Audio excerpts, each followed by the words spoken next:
My name is Michelle McGlone. I am the new Director of Brookline Adult and Community Education. I started in January. I'm thrilled to be here, and even more thrilled that you're spending an hour with us this evening to hear this talk with our special guest, Rachel. So we have Rachel Barenbaum with us today. Rachel's debut novel is A Bend in the Stars. It's been named a New York Times Summer Reading Selection and a Barnes & Noble Discover Great New Writer Selection. It's also a Boston Globe bestseller. Rachel's second novel, Atomic Anna, is forthcoming from Grand Central in 2022. She is a prolific writer and reviewer for the LA Review of Books, the Tel Aviv Review of Books, and Dead Darlings. She is an honorary research associate at the Hadassah Brandeis Institute and graduate of Grub Street's Novel Incubator. She is also the founder of Debut Spotlight and the debut editor at A Mighty Blaze. In a former life, she was a hedge fund manager and a spin instructor. She has degrees from Harvard in business and literature and philosophy. And with that, I would like to introduce Rachel to everybody. I'll turn my screen over to her. And we welcome you and are looking forward to learning more about your new novel. Hi, thank you so much for having me, Michelle, and everybody. Thanks so much for coming out tonight. I really appreciate it. I know time is sometimes very tight, and the fact that you're giving me an hour of your time is something I really appreciate. And I will assume that maybe some of you have read the book. I'm hoping all of you will read the book. You can see my background here. This is my brand new paperback cover. Some of you might have the blue cover from the library or the hardback version. So don't despair, it's the same book. I get that question a lot. So to start, I'm going to share my screen and I'm going to take you through, here we go, some slides and talk to you a little bit about A Bend in the Stars. So this book, here we go. Michelle, you can see my screen okay, right?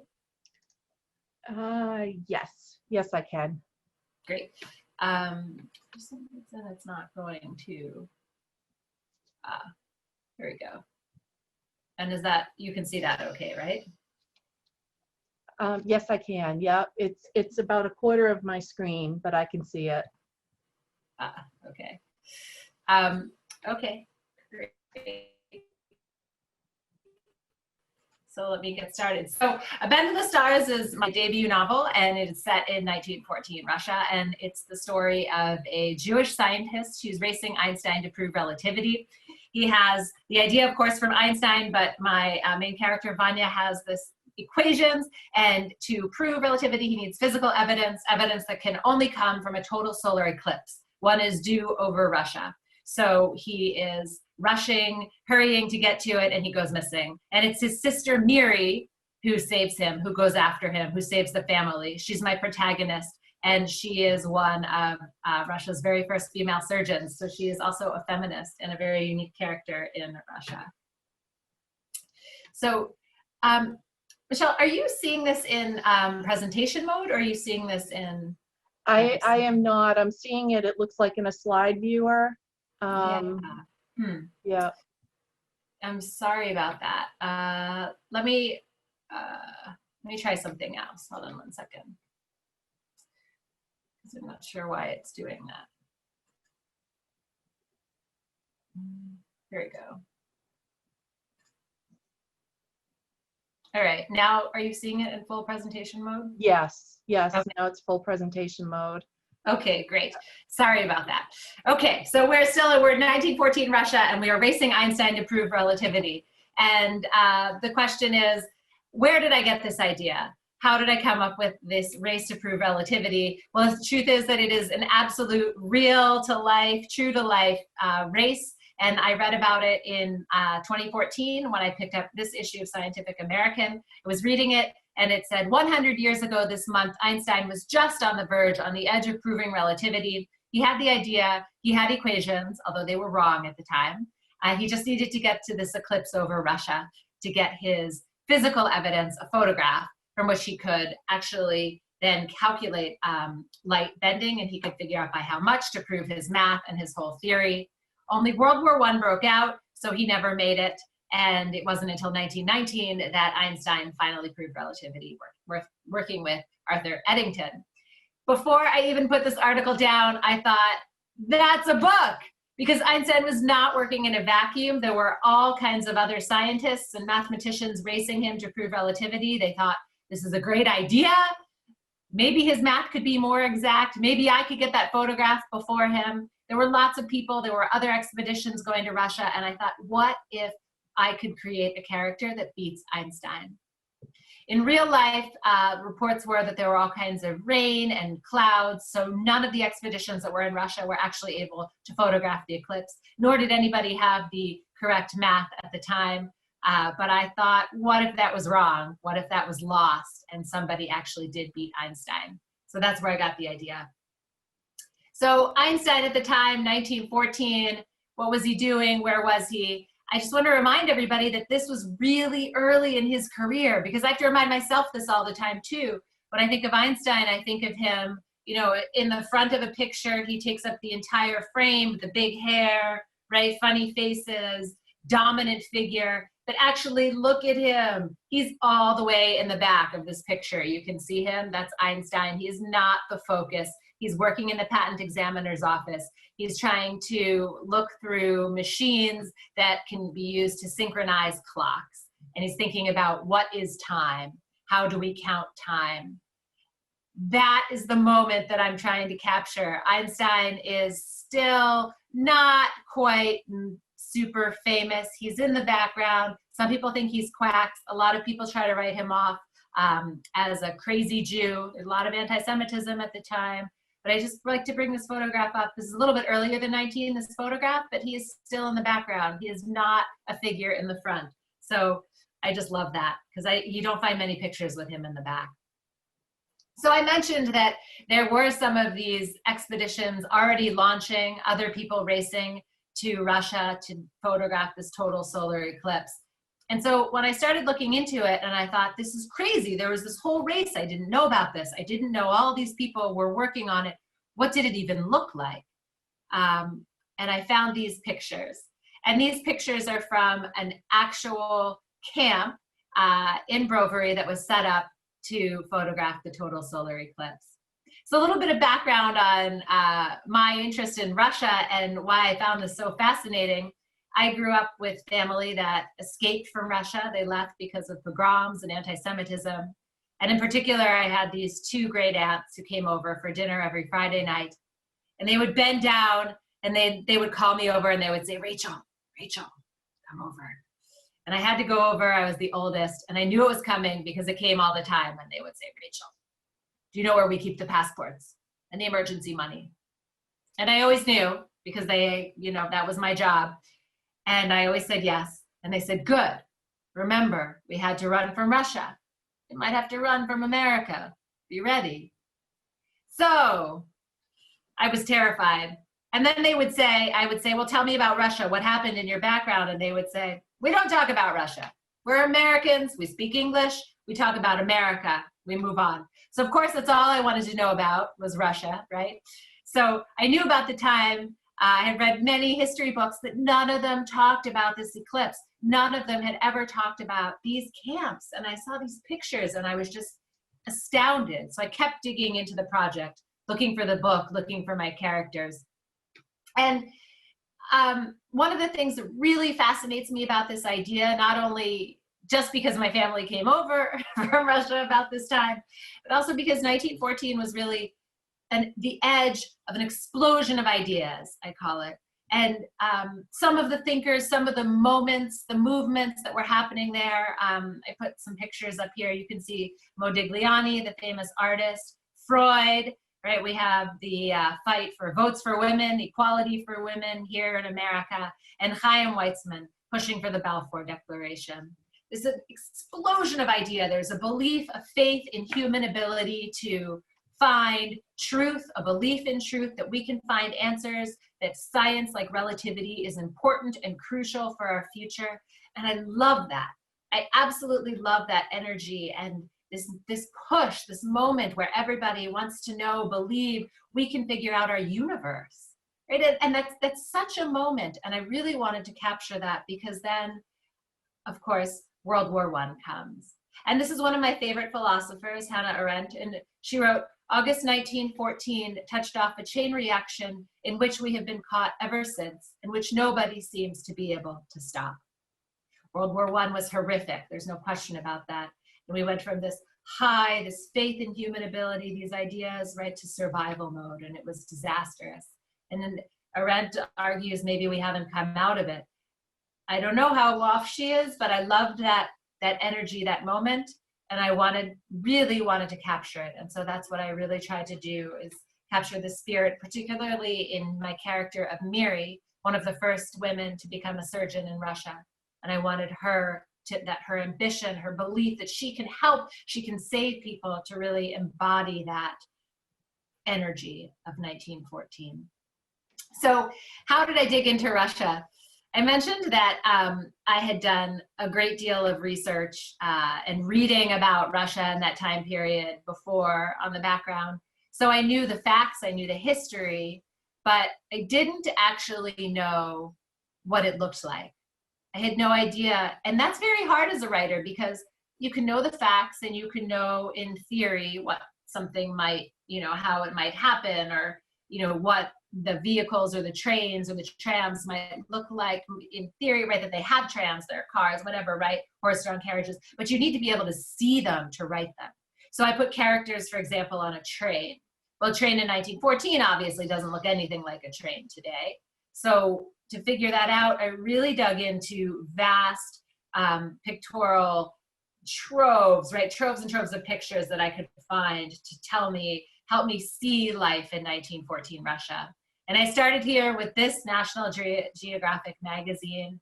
It was cited all over, and I actually ended up buying it on eBay, which was pretty amazing. And it was incredibly helpful. And this magazine, and you see on the front, it says Young Russia, the land of unlimited possibilities. And it was commissioned before World War I. The Tsar was still this sort of mythic, romantic force, and Russia was, a huge swath of the earth, and what's happening there. Americans wanted to know, the world wanted to know. So National Geographic was dispatched, and the pictures that came back were unbelievable.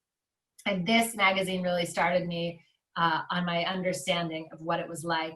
But it didn't focus as much on Jewish life. Jewish life in Russia was very different. You were a Jew, not a Russian, if you lived there.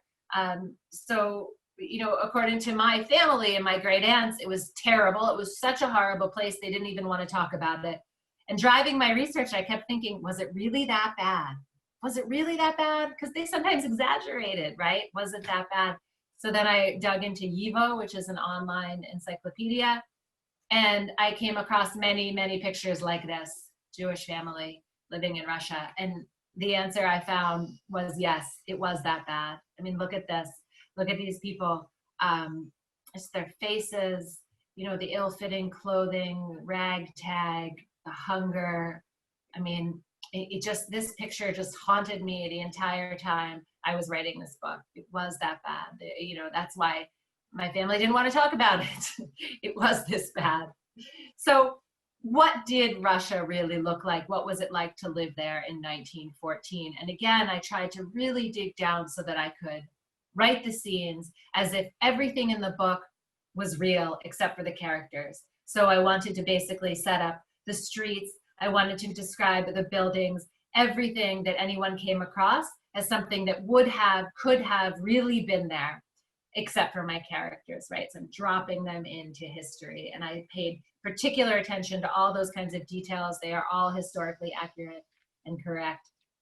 And so often people say, well, you must have spent a lot of time in Russia researching this so you knew what it smelled like, looked like. And the answer to that, sadly, is I have never been. I was forbidden to go, when I was younger. Now I'm older and I could go, but as I started digging into these photographs, I really found that it wasn't going to be helpful. So the next few slides, I'll show you how or why. So if we look at these two slides, I've juxtaposed 1914 approximately with 2014, the exact same street. This was shocking to me because look at how different it is. So if I had gone today and walked down the street on the bottom, it would not have helped me reconstruct the street 100 years ago. And this photograph on top, the black and white, is just, for me, it was so powerful to see, right, the workers sitting down in the street, working, sorting the rocks, setting the rocks, right, into the street. See all dark. Everyone's just, you know, you get a better sense of this is what it looked like. And it is nothing like the glamorous beauty that we see there on the bottom. Let's do another one. Okay, so this is another one of my favorite pictures, and this actually inspired a passage of the book, and I'm going to read it. It's very short, just a paragraph, but this is the exact same location, and if you look carefully, you can actually see in the distance there's the dome of a church. You can see it's red all the way back in the back of the water on the bottom, and you can see it. It's a little bit closer in the top, but this is the river scene. And for those of you that have read the book, when Miri flees down to the river after she's had a bad experience at the hospital in Kovno, which is now Kaunas, Lithuania. This is where she ends up, and this is where she finds the soldier who jumps from the train, and she saves him. So this setting on top, this is the picture from the top is where I found that setting, and it's just so different. It just blew my mind when I saw these kinds of pictures next to one another. So I'm going to read this paragraph quickly because I just love it as a way to illustrate that how I use the photographs in order to really build the book itself. So let's see. So Miri tried to retrace her steps, but when she came out at the river, she knew she was even farther from where she wanted to be, deep in the city's underbelly of mills and factories. She looked around, tried to plan her route home. The triangular roof on the tower of Kovno Castle loomed in the distance. The bulk of the train station rose nearby, and the great bridge hung overhead. She'd always seen it from above, where the stanchions were polished and the roads sparkled with lamps. But from this view, this new perspective, she saw it was decrepit, and the riverbank that appeared pristine was in fact a wasteland of gravel littered with rags and fish heads coated in pollen. So there you get a sense, this is the riverbank. And then the great bridge that I described is right here, that she always saw from above, never from below. So if you're standing here, looking out on one side, sort of hidden, right, is this. But here you get this beautiful view into the city. So this is how I came up with the idea of, you know, how I wrote the settings for the book itself. So I'm going to show you a few more pictures that really inspired me, that I absolutely loved, gave me the flavor of what it was like to be in Russia in 1914. Here we go, you see these group of men with a child, who of course is holding the biggest part, the hardest part. But look at the dirt, look at the mud, how it's caked on, and look at their shoes. I mean, the details in these photographs and their pictures are just astounding. And wow. Here we go, walking down the street in Kovno. I love this picture because there are many different languages here on the signs. So you may see the Hebrew alphabet, but in fact it's Yiddish. Yiddish is written with Hebrew letters, even though the language is not Hebrew, obviously. But look at all the languages, and then look at and this is likely a winter picture, obviously, but you know, no leaves, it's just bare, the dirt, the despair. This doesn't look like a happy picture or a happy place. Everything is closed.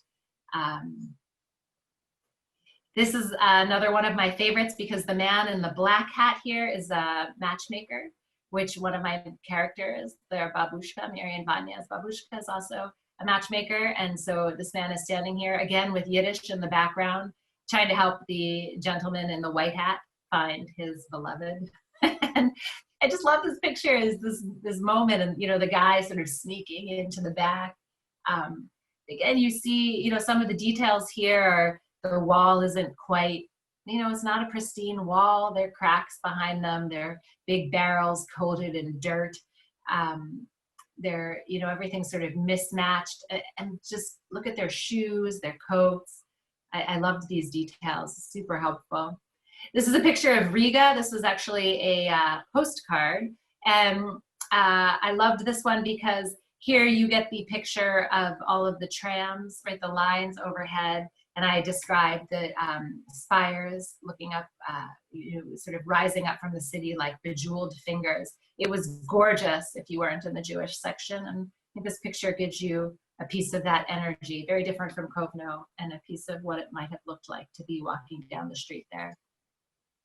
So another one of the things that I talk about a lot in the book is the hospitals, and particularly the Jewish hospitals, because Mary is working in one, trying to become a surgeon in one. And there were vast differences, much as there might be now, in the way that the rich and the poor received medical care. And in particular, you had the rich, these patients that are pictured here are rich and happy and very clean and beautiful units. But you see, Mary was a woman, and so no one wanted to see a woman. She worked in the paupers unit, where they were happy to see anybody, and this is what she would have seen, and the difference is just staggering. And I'll toggle between the two one more time, but I want to read this one more time. Let's see if I can find it. Here we go. Mary met, so I'm going to read to you the description, how I wrote the difference between these two units. So here we go. Again, I think Mary met Anya, who's one of the nurses, in the lobby and followed her on a tour of the hospital. It was divided into distinct sections. The third floor was a converted attic where sleeping quarters were carved into the rafters. The second floor was for patrons and paying patients.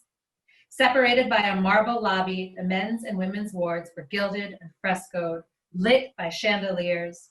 The women read books and sewed. The men smoked cigarettes. Without the men wearing uniforms, Mary couldn't tell who was an officer, but Anya confided there were several. Since the hospital was known as the best in Kiev, even non-Jews came, and so Mary kept her head tucked low and didn't say a word. The first floor was for those who couldn't afford to pay. The men's and women's wings were gray and loud. Cots were shoehorned into every corner. Patients played cards and groaned and gambled. Children slept under their mothers' beds. It felt like Kovno's free clinic. So there you go, right? A little bit of a taste of the difference as I describe it in the book, and now you see it here in these pictures. So one of the biggest questions in the book, and that Einstein was dealing with at the time, I've spoken about briefly in the very beginning, is this question of what is time? So Einstein became interested in it, well, probably as a child, but he was working in the patent examiner's office trying to figure out how to synchronize clocks. 1914, we have this fantastic moment where it matters, where you need to be able to have the same time across countries, right? All around the world, so you can synchronize, you can plan a phone call. You can only schedule a train that's going to leave from one country to another if everybody agrees on the time. Seems obvious now, right? Because we have clocks that are synchronized around the world, but back then we didn't. So there were all kinds of machines. And so there's this question that really comes up for Einstein, which is how I first came to this question, is philosophical. What is time? Why does it matter? And one of my philosophy professors at Harvard actually asked the same question, what is time? And at the time, my first reaction was, that's so stupid. It's hours, minutes, seconds, right? No, not at all. Those are all invented. There's no such thing as 3 p.m. on the moon or Saturn or Venus, right? Or anywhere else. It's just invented. So what is time? And we humans, of course, have come up with all kinds of answers for that. And I highlight that in the book by showing 3 different calendars. The book itself is divided into sections by the Jewish calendar, which is lunar, which is different from the calendar we have here in America, and different from the calendar observed in Russia at the time. So I just want to read my opening explanation of the Jewish calendar, which I hope sets the reader and you often thinking about this question of what is time. So the first section is called Tammuz, which is a Jewish month, and it says, the Hebrew calendar is based on 3 astronomical phenomena: the rotation of the Earth on its axis, the revolution of the moon around the Earth, and the movement of the Earth around the sun. The 4th month in the Jewish calendar is Tammuz, from the Aramaic, meaning heat, fire, or sun.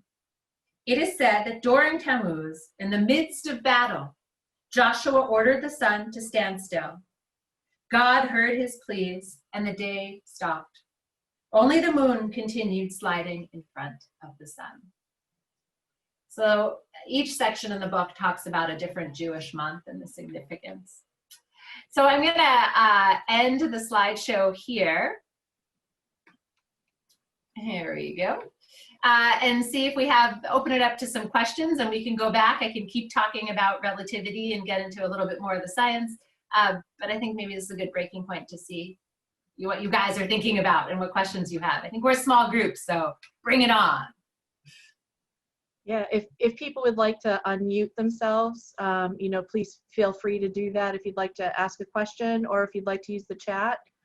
It looks like somebody did post something earlier that several read and discussed your book last month with their book club at Temple Beth Abraham in Nashua, New Hampshire. So it'd be interesting to hear some reviews. Yeah, do you guys have any questions? Was there anything that came up in that book talk that you wanted to ask about or talk about? I have a question. Can you hear me okay? Yes. Hi, Cheryl. Hi. So tell me about your research about female doctors in Russia. Were there any female doctors in Russia? And in your, I guess it's up to the imagination because she's not a real character. I mean, she's your character in the book, but I wanted to know, did Mary continue practicing medicine when she made it to this country? Oh, that question I love. Okay, so there are a couple questions. I'll break it down. So as I said, I really tried to build the entire world of the book as something that was actually possible and was the way it was. So the answer is yes, I found 2 women that were practicing surgeons at the time. Neither of them were trained in Russia. I think one was trained in Switzerland and one in France. But they came back and they practiced and they were basically sent to Siberia. So I did stretch to have Mary be the first to be trained in Russia itself.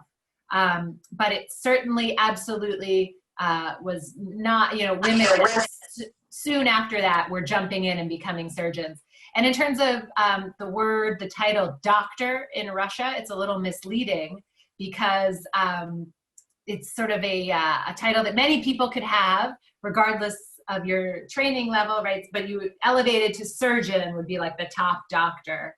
And there were many women that were practicing as midwives, of course. And I really wanted Mary to push. I wanted her to be a feminist. I love reading books about strong women that are pushing, and trying to see, what they can do in the world. And so that's how I built her.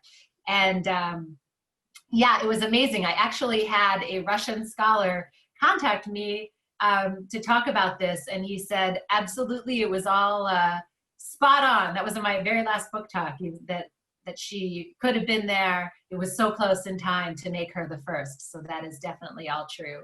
And what happens when she gets to America? Well, I did write all of that and the publisher cut it because it was just getting too long. My editor made me take it out. So maybe wait for the sequel, hopefully. And we'll see what happens to them in America. That's great. A couple people also wrote something here. Let's see, when I went to Russia, I was so surprised how the downtown looked modern, but when you went out of the cities, they were run down and people were poor. Mm-hmm. And then Lisa has a question. Sure. But in terms of that comment about how quickly things, basically deteriorate outside of city walls. I mean, it was even worse in 1914, if you can believe that. And I have a couple of scenes where I even describe, basically as you descend into the Jewish side of the city or outside of the city walls, how it gets worse and worse and worse. And it is incredible how quickly that happens. Although sometimes in American cities, we also see stark differences block to block or neighborhood to neighborhood. So it is astounding. It really is. So this is Lisa, and I had just a comment on one of the other comments and then a question. So the comment on one of the other comments, and I guess it goes with your feminism, is my understanding is that in Russia today, almost all doctors are women, and they actually are not held in very high regard anymore because the profession has been feminized. Just maybe I'm misinformed, but just sort of a comment on that. That's what I've heard, and you can comment on that now, or I can ask my question.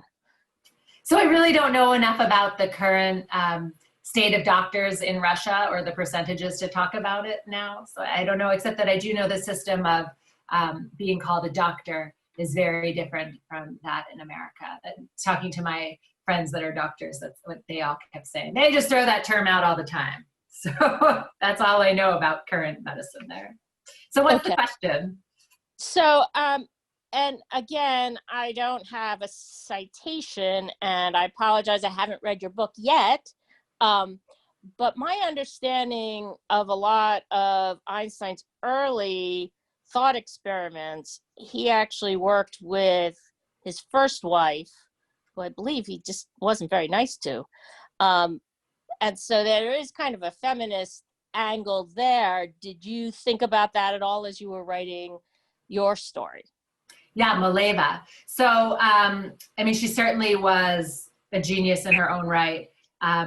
The issue is that, so I did not, Einstein, while he was, the theory of relativity was something my characters were after, he himself was not a character. So we didn't see anything personally from him. And so my characters would not have known about her involvement or her part.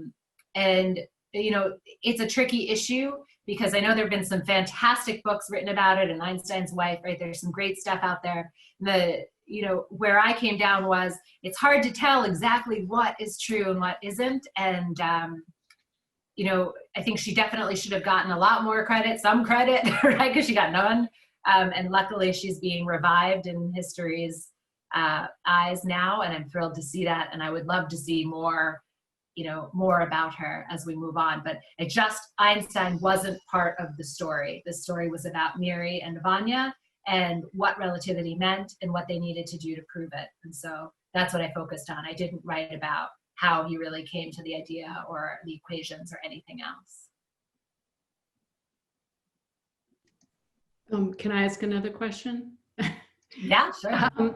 Okay, so this is kind of basic, but you know, it is also, the book is a fascinating look into Russian history, but it's also a love story, a bit of a soap opera.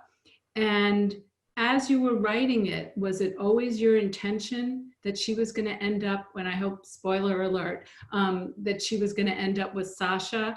I felt like Yuri was a sympathetic character until like the second half of the book, you stopped caring about him as a reader. You cared more about Sasha, but was it always your intention to go in that direction? You know, as a writer, you fall in love with all of your characters, and they're real to me, right? Miri, Sasha, Vanya, Babushka, Dima, they could all be in the room. And I spend so much time with them every single day, writing this book, editing this book. They are real to me. And so I love every single one of them. And so when I'm writing about this one or that one, right, I'm in the moment and I love them all. And I was as torn as Miri as I wrote the book. And I really tried to focus on, you know, she's in the moment. She's in the moment. What is she thinking? So, yeah, I miss the characters. You know, people say a lot of times that writing must be so lonely because you're sitting there alone all day, staring at your screen, typing. And I always say, but I'm not lonely because these characters are, you know, they're real to me. And I think of them as my friends, people I know, or my family. So, yeah, I loved them both. So Joan had a question. How did you go from a hedge fund manager to writing a historical fiction book? Hi, Joan. Thanks so much for coming out. So yes, how did I do that? The answer is that I have always been writing, when I was an undergrad at Harvard, I studied with Jamaica Kincaid. I wanted to be a writer. I wanted to write novels since like the 3rd grade, and I just couldn't afford it. I needed to pay down all of my student debt, my student loans, and so finance and business was a way to do that. And I sort of got sucked in and went the path into getting my MBA, and I just kept writing the whole time and submitting books. And actually, I love to tell this story. When you show up at the Harvard Business School, they give you this very, comprehensive, I guess, sort of set of tests to help you figure out what you should be doing with your career and, what kind of job you should be in. And one of the first questions is something like, do you see yourself as a surgeon, a CEO, a stock trader, a consultant, or a novelist? And I was like, novelist, right? I checked that off. And then I got called into career services, and they're like, what are you doing here? No one ever checks that box. And I just said, well, I was being honest, that's what I want to be doing. And so then they really didn't know what to do with me. But after HBS, I stayed in hedge funds. Hedge funds, trading stocks, where you are at the end of the day. And there's a clarity to that. Did you make money or lose money? And then you start the next day. And I enjoyed that very much, but I kept writing. And, I queried 3 novels before Bend in the Stars, which means I tried to look for an agent, and I just wasn't getting one. And so I just sort of sat up one day and I said, I'm more interested in checking my email to see if this agent got back to me than I am to checking the stock price right now. Maybe it's time to get out. And that was when I applied to Grub Street's novel incubator. And then I closed shop. I closed it all down, and I went full time when I was accepted there and just threw myself into writing. And that was 2015. And then I spent a year revising the draft of A Bend in the Stars then. Again, this was like my 4th or 5th novel at this point. And then I found my agent in 2016 at WME, William Morris. She sold it in 2017, and it came out in 2019. And then the night before Bend in the Stars published, actually she sold my next novel, which I wrote while I was editing A Bend in the Stars. It's called Atomic Anna, and that is forthcoming from Grand Central in 22. It's supposed to be 21. It was pushed back because of COVID. It's the story of 3 generations of women in one family, again in Russia, to America. They work together to invent the time machine to stop Chernobyl and save the family. So Atomic Anna in 22, February of 22. How much of the novel is sort of science-based? Of which one, Atomic Anna or Bend in the Stars? The one we're talking about tonight. So, this was a big conversation that I had with my editors and my agent along the way, how much science to put in. And the answer was, I tried to make it as accessible as possible. So, I hear people say all the time, writers like, oh, I don't do math, right? I don't do science, I'm a writer or whatever. And I hate that, because why not, right? I don't talk about Einstein's equations. Let's talk about the idea, what is time? That's philosophical, and that's not, numbers and equations. So those ideas are in there, and what it's like, how does a scientist or a mathematician think? How are they working? But the actual technical aspects are not in there. So it's very accessible, and I've been so pleased how many people have written to me and responded and telling me that they loved the amount that was in there, and they finally started to understand relativity a touch. So I was thrilled about that. Yeah. It struck me that the name of the observatory, or there is an observatory at the Dexter School in Brookline called the Clay Observatory. And when we came across your character, Clay, in the book, I thought they must be related. I haven't been able to find out who the Brookline Clay is, but you made him to be such a despicable character. Do you have any idea who? No relation. There's Clay no relation. Is completely invented. Just because it's, it's cutthroat to publish, to have ideas, and I just wanted that to be out there. And I guess I made him worse than he had to be, but it's not a walk in the park all the time. So I was pretty harsh on him. But no, he's not real, not related to that Clay.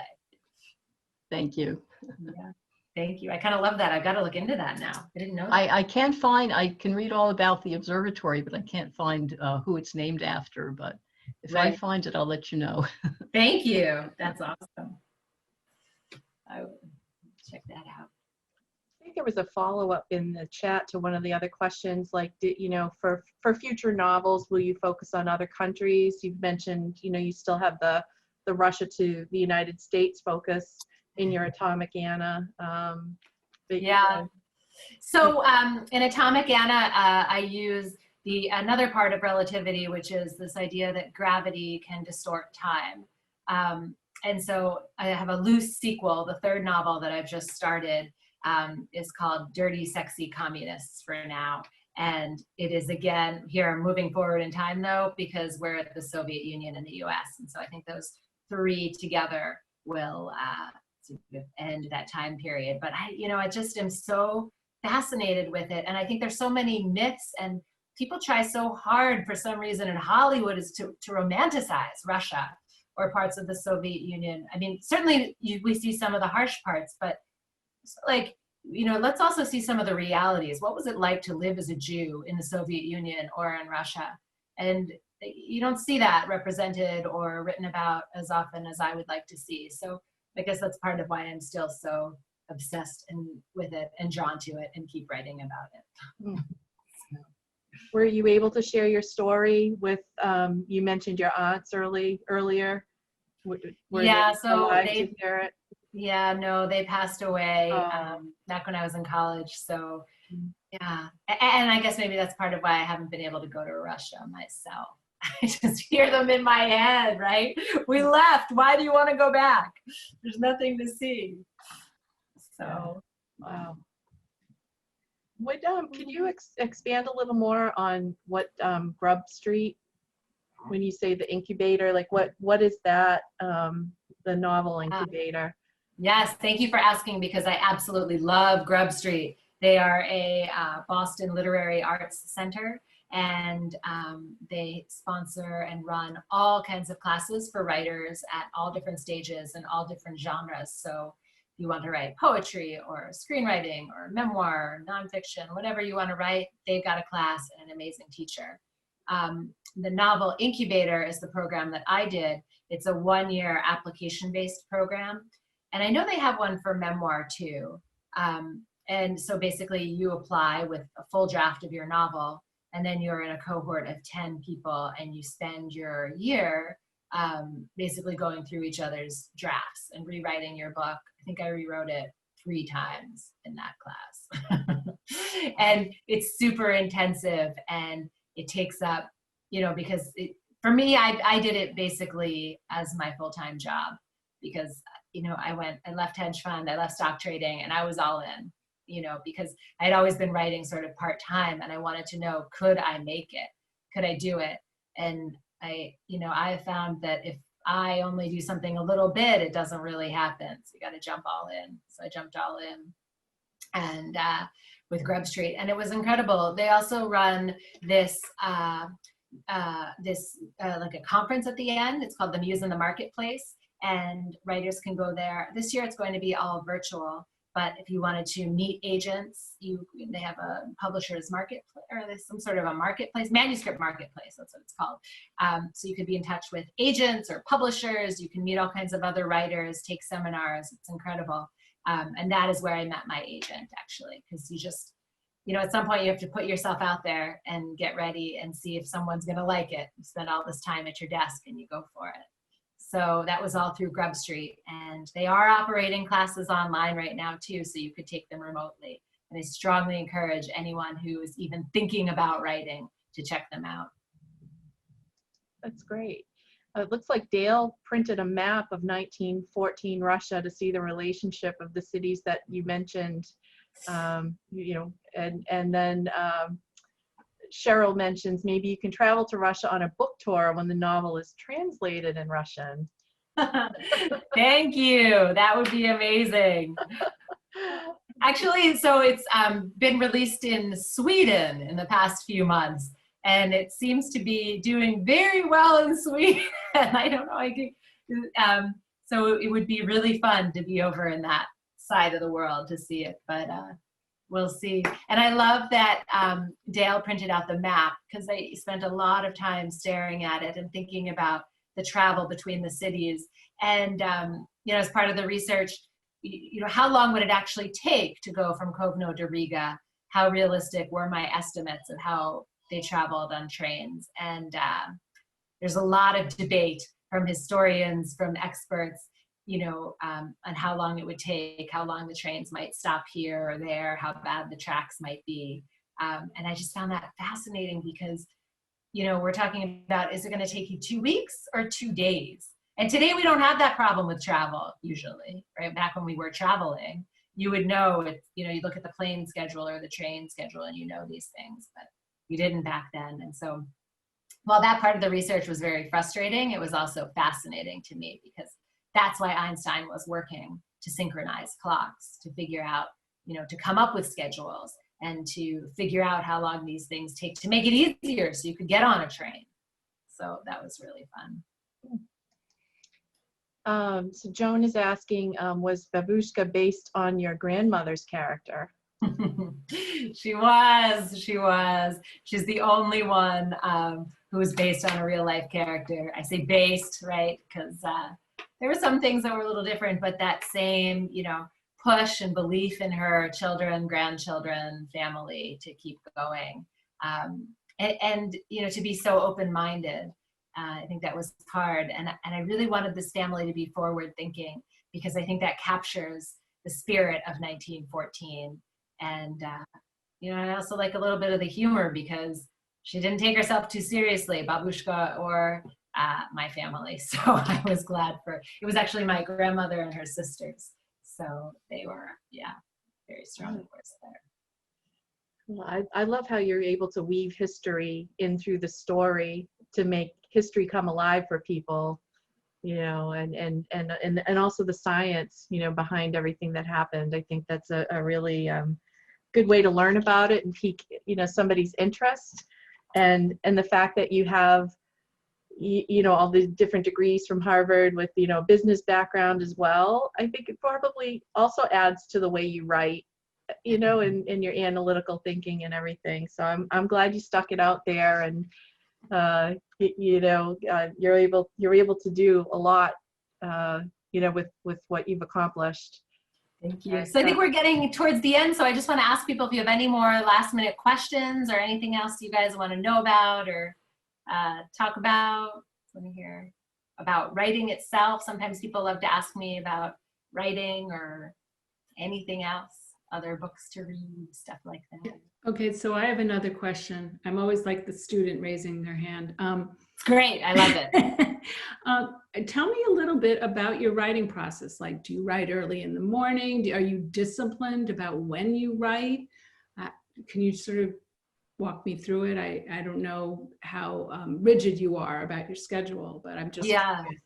Yeah, so I write every single day, or say every weekday, basically Sunday through Friday. And I just think otherwise you lose the story, you lose the thread of your thinking. And I write in the morning, although I don't really love to wake up early, especially now I have to wake up at, 5:30, so I can have a little bit of quiet time, because I have kids at home who, even when they're supposed to be in school, it's all online, and it's tough. So my schedule has been thrown off a lot, as everyone's has since March. But yes, writing every day. And interestingly, I interview debut authors. I have this show called Debut Spotlight that goes up through A Mighty Blaze and all kinds of social media platforms. And really, everyone that I've interviewed seems to agree with this, that it's like 2 to 5% inspiration writing, maybe 98 to 95% just sitting down, putting your tushy in the chair and just writing. And sometimes I have days where I write terrible pages and I know I'm going to keep like one sentence, but you just have to keep going to keep your head in there. And sometimes I, will get up and I'll say, wow, I love that scene. It was fantastic. I wish I had more of those days, but it's really just sitting down every day so that your characters are always with you. You get to know them better, and you get to know your book better. And then you can realize, like, yeah, actually, I think that my character, you know, I think Miri would put a lot of sugar in her tea. You know, but those kinds of details are how you really get to know your character. And if you leave them, you forget, and you know, you don't just fill them out like that. So yeah, I write every day. Dale is asking, how long did it take to write the book? So I got this idea when I saw that Scientific American in 2014. And then I submitted my first, well, I'll call it my first draft, but it was, you know, how many drafts did I write before then? A full draft in 2015 to apply for the novel incubator at Grub Street. And then I was in that class from 2015 to 2016. And then I worked for an entire year with WME, my agency, William Morris, until 2017, till it sold. And then it published in 2019. So the idea was 2014, and I worked on it until like 2019. It was a lot of drafts and a lot of edits. And even when you think you're done, you know, you start getting the questions from copy editors, like, what about this comma? How are we going to spell this word throughout the book? So even the little details, it just takes more and more time than you think.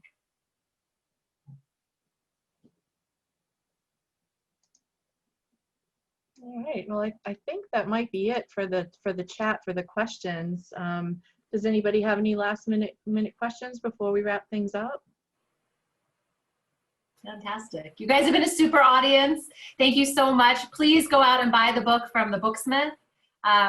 You know, they need sales. Don't we all need sales? Or check it out from the Brookline Public Library. Let them know how much you love the book, and then maybe they'll buy more copies. But the Booksmith and the library are fantastic sources. So please read it. And also, if you're looking for holiday presents or birthday presents, I'm always supposed to give this plug. Think about giving the book. But thank you so much for coming tonight. It was so great. I really love this audience. And Michelle, thank you for having me. What a super event. Thank you. We really appreciate it. Have a great night, everybody. Thank you for attending. Thank you. Okay. Thank you. Take care. Bye.